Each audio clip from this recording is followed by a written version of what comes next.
Who is Sheikh Mahmoud Shabistari? What makes his poetic Sufi book, Gulshan-i Raz, that is Rose Garden of Mystery, so unique? A book that has been translated into many languages with lots of secondary sources. A short work which has received around 10 top commentaries from great philosophers in Persian.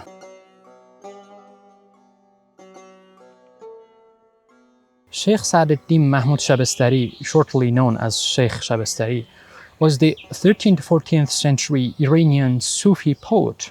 Although he's not as prolific as Rumi and Ibn Arabi, his influence is disproportional to the quantity of his work, especially about his magnum opus, Gulshan-i Raz. Shabistari was born in Shabistar town near Tabriz, Iran. His date of birth is a matter of controversy, but according to most reliable sources, he was born in 1288 CE.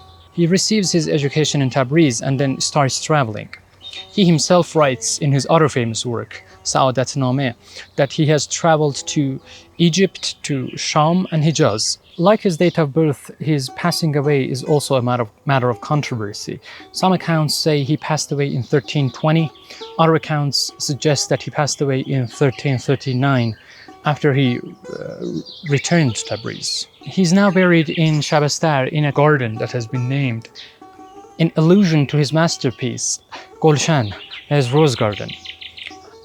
He's buried next to his master, Baha'u'ddin Ya'qubi Tabrizi. He is heavily influenced by Ibn Arabi, and his poetic style resembles that of Rumi and Attar.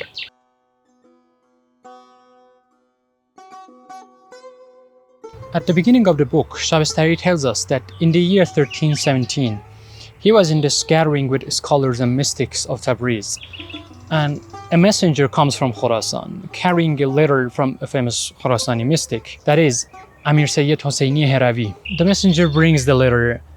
In it, there are some questions, philosophical and mystical questions, posed, interestingly, poetically, asking about the nature of the human self, about the mystical journey, about symbolism in Islamic mysticism, and many other matters directly pointed at Sheikh Mahmoud Shabistari.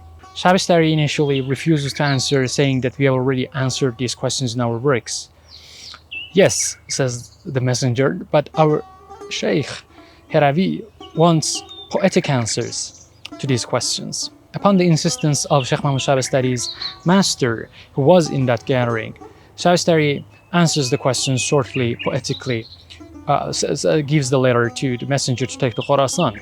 And Shabistari's master in that gathering is believed to be either Baha'u'ddin Ya'qubi Tabrizi or Sheikh Aminuddin.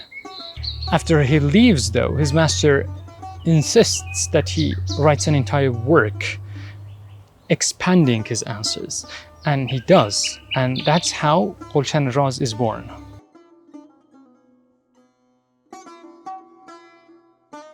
As to the reason why Heravi asked those questions, there are different theories.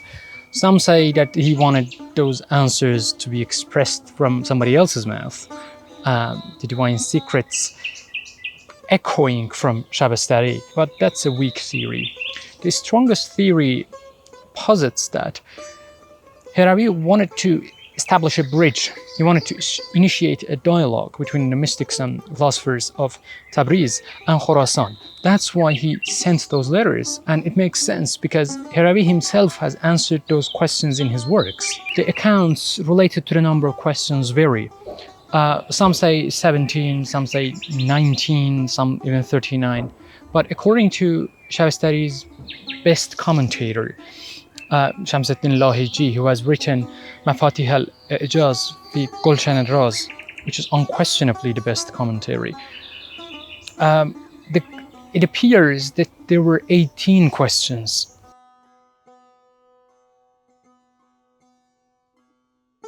In the original Persian, there are many top commentaries written for Gulshan. Like I said, the first one is Shamsuddin Lahiji's commentary. Then comes Ibn Turki Isfahani's commentary, who was a top philosopher. Then Da'i Shirazi, and also a work from Allama Muhammad Hussain Tabatabai.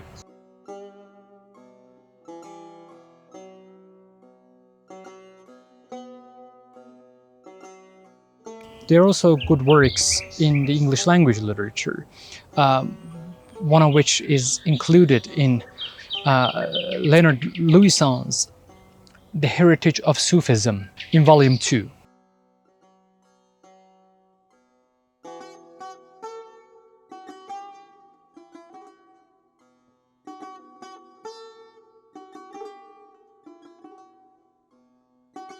In this work, Shabistari says, I wanted to answer these questions, so I prayed to God, and the answers came to my heart all at once, and it took me a few hours just to write them down. And that's how Gulshan was composed. Then he says, I turned to God asking, what should I name this? And the answer comes to my heart that this is our rose garden. That's why he named it Gulshan-i Raz, the rose garden of mystery.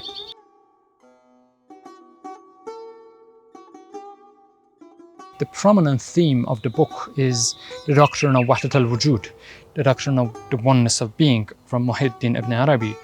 Also, there are cosmological, anthropological lenses, themes, flavors in this poetic masterpiece. He discusses the stages of the spiritual journey, and he elaborates on special symbolism in Sufism, like wine, like eye, like eyebrow. What do these mean? Why do the Sufis use these symbols?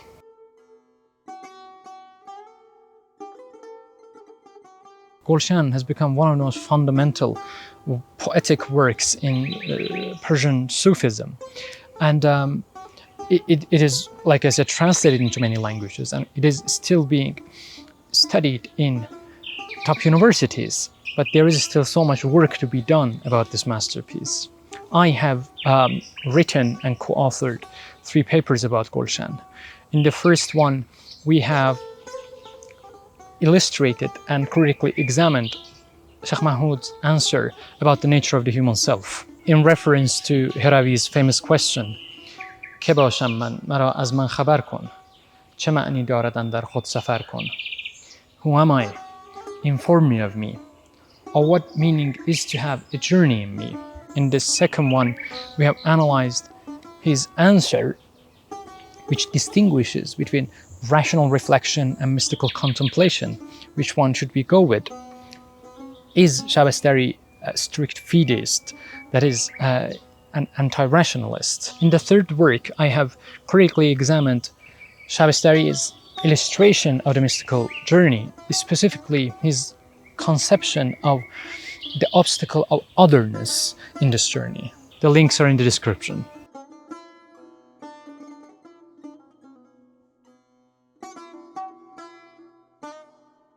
Gulshan-i Raz can be studied in many different disciplines, in Persian studies, in literature, comparative literature, world literature, in poetry studies, comparative philosophy, metaphysical hermeneutics, and the philosophy of language.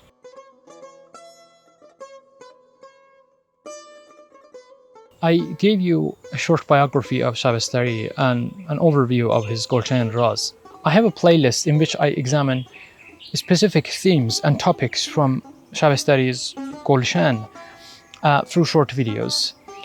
The link is in the description. If you're interested, you might want to check that out.